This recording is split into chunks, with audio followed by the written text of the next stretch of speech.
বন্ধুরা, আজ তোমাদের পূজা দিতে যাবে বিয়ে বাড়িতে। তোমাদের পূজা দিতে ঠিক করে পাচ্ছে না কোন শাড়িটা পরবে, তাই মায়ের একটা শাড়ি আলমারি থেকে বের করে নিয়েছি পছন্দ করে। চলো শাড়িটা পরে চট করে রেডি হয়ে আসি।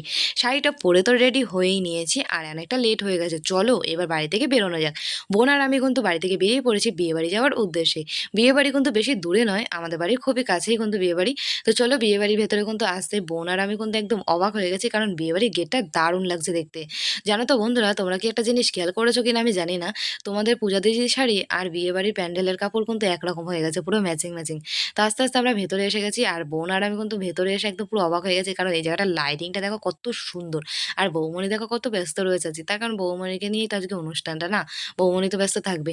তো বৌমণির হাতে গিফটটা দিয়ে আমরা দুটো ছবি তুলে চলে আসলাম। বোন আর আমি পকোড়া নিয়ে নিয়েছি এখান থেকে, স্টল থেকে। তো দেখো এখানে পকোড়া রয়েছে আর রয়েছে ফুচকা। বিয়ে বাড়িতে এসে কিন্তু আমি এক পকোড়া খাবোই, কারণ পকোড়া খেতে আমার ভীষণই ভালো লাগে। তো চলো এবার ফুচকাটা খেয়ে নিই। ফুচকা দেখা মাত্র তোমাদের পূজা দিদির জিভে জল চলে এসেছিল। তোমরা তো জানো তোমাদের পূজা দিদি ফুচকা খেতে কতটা ভালোবাসে। তো এখান থেকে ফুচকাটা খাওয়া দাওয়ার পরে আমরা কিন্তু চলে এসেছিলাম খাওয়া দাওয়ার এখানটায়। তো চলো এবার খাওয়া দাওয়া করতে করতে আজকে তোমাদের সুন্দর একটা ছোট্ট কমেন্ট বলি। দিদি আমার নামটা নিও, কল্পনা প্লিজ নিও। তো থ্যাংক ইউ কল্পনা বোন, আমাকে এত সুন্দর একটা কমেন্ট করার জন্য। আমার তরফ থেকে রইলো তোমার জন্য অনেক অনেক ভালোবাসা, অনেক ভালো থেকো বোন তুমি। নেক্সট কমেন্টে পিয়া বোন বলেছে, দিদি আমার নামটা নিও পিয়া। তো থ্যাংক ইউ পিয়া বোন, আমাকে এত সুন্দর একটা কমেন্ট করার জন্য। আমার তরফ থেকে রইলো তোমার জন্য অনেক অনেক ভালোবাসা, অনেক ভালো থেকো বোন তুমি।